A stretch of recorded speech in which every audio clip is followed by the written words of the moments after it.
this Here it is. 8, 9 times now, right? I mean, how do you view training camp as a vet player after you've done it this many times? I view it as a blessing to still be here, to still do what I love, to still live a dream every day, honestly, and looking forward to growing. Fair enough. Kenny, how do you embrace more of a? I mean, you did it last year already as a leader with this group, but I guess how do you step into that role even more into what is year 8, 9 for you? That's a good question. Um, Probably just being more of a voice, um, not even in a demonstrative way, but honestly, just not even just myself having the floor or just really just anybody. We got a lot of young guys who will see a lot of experience this year, so just having their input and what they see and how we can all work together. So if we can just have that type of, I guess, voice in the room, I think we'll grow at a faster pace, pretty much. It's a lot of young guys, but a lot of same guys back from last year. So does that kind of help you already sort of know these corners and safeties to kind of be that leader? Yeah, I think that'll tie into the chemistry a lot, and we'll all be seeing the same thing from last year. We'll all have similarity in language, I would say, as far as football. But I'm looking forward to the guys. I'm looking forward to seeing them. Juju didn't really get to have this experience last year. How important is it for him to get in and get that chemistry and you guys get that communication down? I think this time right here is most important. I wouldn't say it's the favorite time of the year, but I think it's most important as far as growing. Joint practices, a lot of different things that you're not really used to, even in college. But just having this type of intensity, and I think just falling in love with practice will pretty much show up in the game.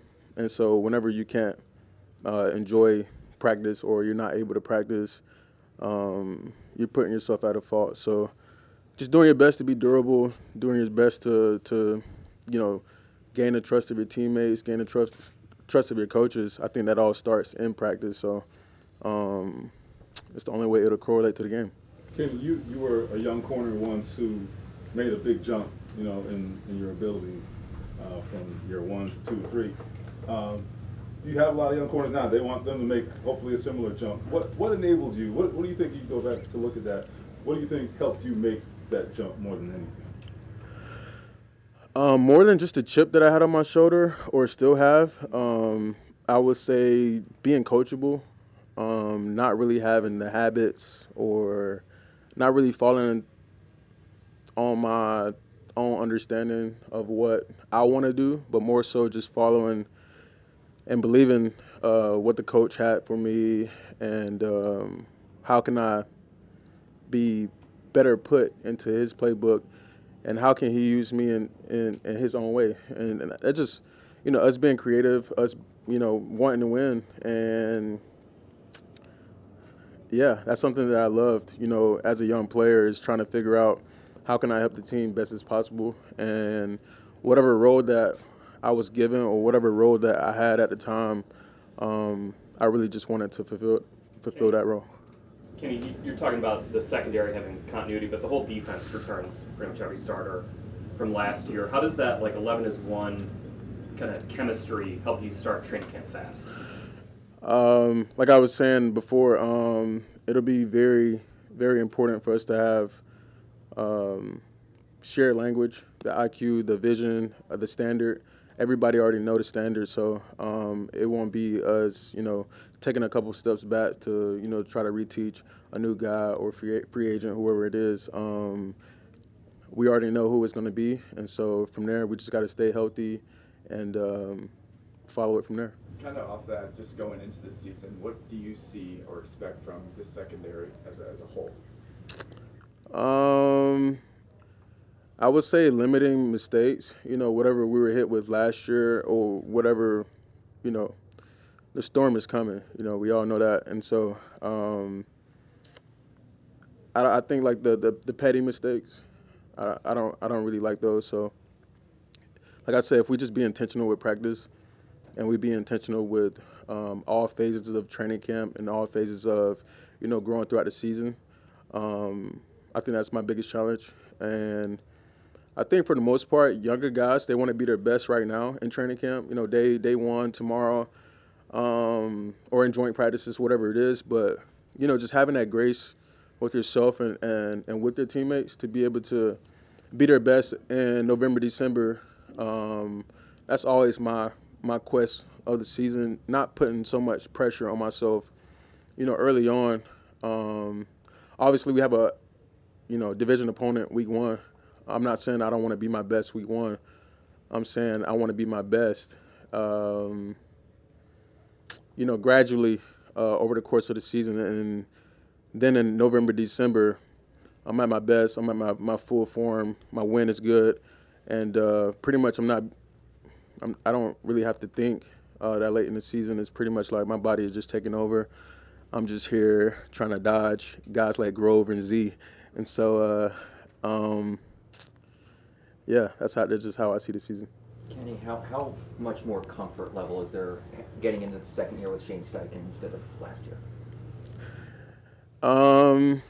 I guess you know what to expect from him, I guess, as a defensive player. I'm looking forward to it. He has the energy that you would want from your head coach or all your coaches, and so I like the way his energy just flows throughout the organization. So with that, we got to put our best foot forward each day. Can you play next to EJ quite a bit? Like, where do you see his upside this year? Probably just being on the field more, just trying to see how passive or aggressive he is in certain areas of the field or certain areas of the playbook, just being able to work with him. Whether I'm going to motion or any type of communication that we have, we usually play opposite of each other on the field. And so, and then more just a step beyond that, probably just being a brother. I spent a lot of time with EJ this offseason and was able to see, you know, how he was as a person, how he was as a teammate, you know, how much he worked and how hard he worked and how much he loves football. And I was proud of him. You know, I am proud of him. And the steps that he's taken from being a rookie from Fort Worth to now, really embracing his role, really embracing, you know, where he's at in his career. And I'm wishing EJ the best. Kenny, you've seen a lot of quarterback changes here, obviously, and I know it's not your side of the ball, but is there just like a comfort in knowing? Of course, yeah, of course. Mm-hmm. What is that like? How different is that? None of those guys, right? But there were a lot of changes. You know? For sure. I mean, that just brings a certain type of peace. I think that flows within the city. I think we can all feel what we have here, and we just got to protect that best as possible for us to get to where we want and not really rush it. And really just, you know, giving him that grace, giving him that, you know, that push that, you know, it's on his time, you know what I mean? So, but we all know it's a lot at stake here. So you kind of got to like give and take a little bit, if you know what I mean? So, yeah. How do you feel going into it with Shane Steichen in year 2, and maybe how different does this start of training camp feel if you know him at this point? Yeah, it's great. I mean, we got a meeting with him, you know, shortly, but you just know what you're dealing with.